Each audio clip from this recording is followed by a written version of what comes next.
We were talking in a previous video about hypertension and the damage that it causes on the body. And what I'd like to do is pick up where we left off and finish that conversation. And we had kind of divided things up into receiving high blood pressures and generating high blood pressures. And receiving high pressure, really that means the vessels, right? That's where the pressure is going to be seen. And so the vessels can get damaged. And we talked about some of the different ways that that can happen. And in fact, there are the larger arteries and also the smaller arteries. But now let's focus our attention on generating high pressures, because this might be less intuitive, but actually making the pressure go so high is not an easy thing to do, and it's actually a very challenging task for the heart to accomplish. And in trying to figure it out, sometimes the heart can run into troubles. So there was an equation, and that equation was delta P equals Q times R. And I thought we'd put some words to this equation. So the idea that delta P, that's basically saying the arterial pressure minus the venous pressure. So if you have blood and it's exiting here, that's got a certain pressure on it. And as it enters again on the other side into the atrium, it's got a pressure on the venous side. So we're saying that the pressure leaving in the arteries minus the pressure returning in the veins is what's going to help you take a certain flow of blood, Q, past the resistance in the vessels. So that's a way of thinking about it. And specifically, let me actually draw out some of this resistance. You have, of course, resistance once it gets into the arteries, and so you got some R resistance there, and then you've got more resistance once you get into the arterioles. And in fact, I'm going to triple underline that one because there's lots of resistance in the arterioles. And then you've got resistance in the capillaries, and you've got resistance in the veins, and then you've got the blood returning into the venous side.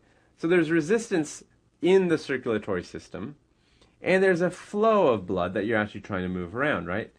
So anything at all that increases the resistance or increases the flow is going to force the amount of pressure you have to put in on the arterial side to go up.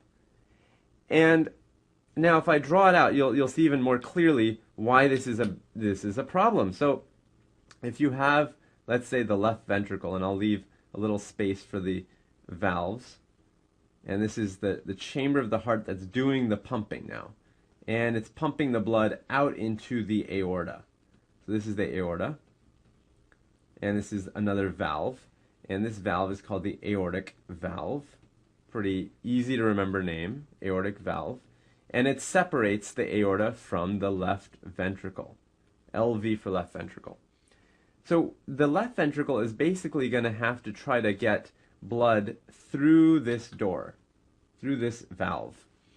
And the way to do that is to apply a force to that blood and force it through that door. Now the aortic valve has a certain area. And so if you remember, anytime you have a force over an area, I'll write that over here. Anytime you have a force over an area, you have a pressure. And in this case, that is the arterial pressure. So when I talk about arterial pressure, I'm actually talking about the force that the left ventricle generates on that aortic valve, that area of the aortic valve. So now think about it. If you have, let's say, more resistance, let's say there's lots and lots of resistance in the vessels, so that all these numbers are slowly going up, up, up. Well, that's going to cause the overall resistance to go up, and now the left ventricle has to put more force. Or you could say, what if you have larger flow? You actually have a larger volume of blood you're trying to move around. Again, the aortic pressure is going to have to go up. So the way that the left ventricle accomplishes this, or tries to accomplish this, is by basically building more muscle. So this is one strategy. It'll say, okay, well, if I need to generate more force, why not generate more muscle? So this becomes very muscular in here. If you actually look at a heart that has had high pressures over the years, oftentimes you have what's called left ventricular hypertrophy. So on the surface, this sounds great, right? Left ventricular hypertrophy sounds like you're making the muscle of the heart stronger.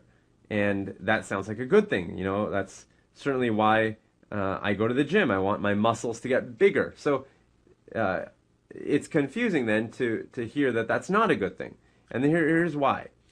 So now imagine you have all this muscle and you're feeling really good. But then I tell you that, well, this muscle is using more oxygen. So it's using more oxygen, but you notice I didn't draw any new blood vessels yet. So there are no new blood vessels getting oxygen to this muscle, but the muscle is definitely using a lot of energy and it needs, a lot of oxygen. And so what happens is that you have areas where blood is basically able to get to those areas, and other areas where blood is not able to get there. And where the blood is unable to get enough oxygen to that heart muscle, you could have a heart attack or a myocardial infarction. So left ventricular hypertrophy is a way of compensating for needing more force.